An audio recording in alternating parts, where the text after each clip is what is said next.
Baik, selamat pagi Pak Saprudin. Saya Kartika Siombing, NIM 212530 dari kelompok 5. Saya akan menjelaskan sedikit materi dari presentasi kelompok 4, yaitu mengenai ketidakpastian dalam bisnis. Ketidakpastian dalam bisnis adalah kondisi di mana hasil dari keputusan yang diambil atau tindakan yang akan diambil tidak dapat diprediksi secara akurat. Ini mencakup di mana informasi yang tersedia tidak cukup untuk pengambilan keputusan yang tepat, sehingga dapat menimbulkan resiko dan tantangan bagi suatu organisasi. Ketidakpastian dalam bisnis ini dapat bersumber dari berbagai sektor, baik itu lingkungan ekonomi, lingkungan faktor sosial, maupun teknologi. Elemen dalam ketidakpastian bisnis yaitu ada 4, hasil yang tidak dapat diprediksi. Ketidakpastian menciptakan situasi di mana hasil keputusan tidak dapat dipastikan secara akurat. Hal ini dapat mengganggu perencanaan strategis perusahaan. Yang kedua itu informasi yang kurang relevan. Ketidakpastian ini muncul dari banyaknya informasi yang tidak akurat dan kurang relevan dengan tujuan strategis perusahaan. Untuk itu, terjadi sulitnya untuk dalam pengambilan keputusan. Yang ketiga yaitu sumber yang beragam. Banyaknya ketidakpastian ini disebabkan oleh berbagai sumber, bukan hanya faktor ekonomi, melainkan dipengaruhi oleh sumber-sumber lainnya. Yang keempat yaitu resiko.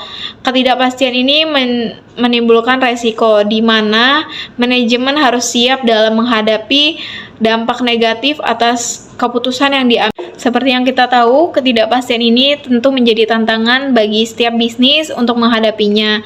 Banyaknya faktor di luar bisnis yang perlu dihadapi sehingga keputusan strategis tepat dapat dilakukan. Berikut beberapa langkah yang dapat saya jabarkan untuk menghadapi ketidakpastian. Yang pertama itu fleksibilitas dan adaptabilitas. Seperti dengan namanya, fleksibilitas dan adaptabilitas, di mana perusahaan harus cepat dalam menghadapi sebuah perubahan. Ini termasuk dengan strategi dan model bisnis yang akan dipakai oleh sebuah perusahaan, menyesuaikan dengan kondisi atau kemungkinan yang terjadi. Yang kedua yaitu perubahan yang dinamis, di mana dalam kondisi ini tentu banyak perubahan yang mungkin mempengaruhi ketidakpastian. Hal ini dapat mempengaruhi keputusan pengambilan. Untuk itu, perusahaan harus siap dalam skenario alternatif atas segala kemungkinan yang terjadi, sehingga bisnis siap menghadapi segala tantangan apapun yang terjadi.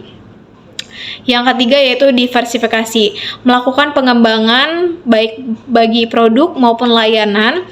Hal ini dapat meningkatkan kualitas dan mengurangi resiko. Jika salah satu sektor mengalami penurunan atau kerugian, maka hal ini dapat membantu sektor lain sehingga stabilitas keuangan dapat terus terjaga.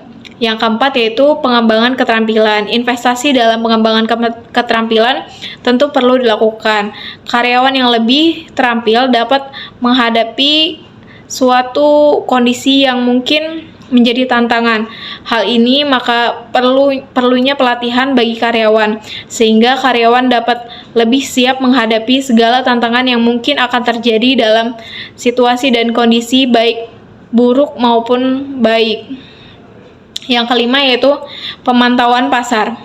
Secara aktif melakukan pemantauan pasar, di mana mengetahui atau melihat kondisi tren-tren sesuai dengan yang sedang berkembang.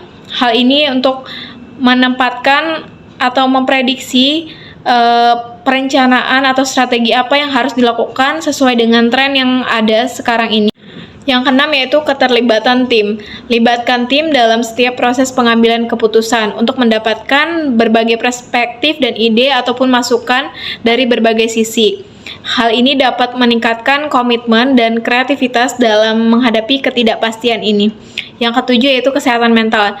Jaga kesehatan mental setiap tim yang bertugas, karena ini merupakan sebagai dukungan atau sumber daya yang diperlukan untuk mengatasi stres dan kecemasan.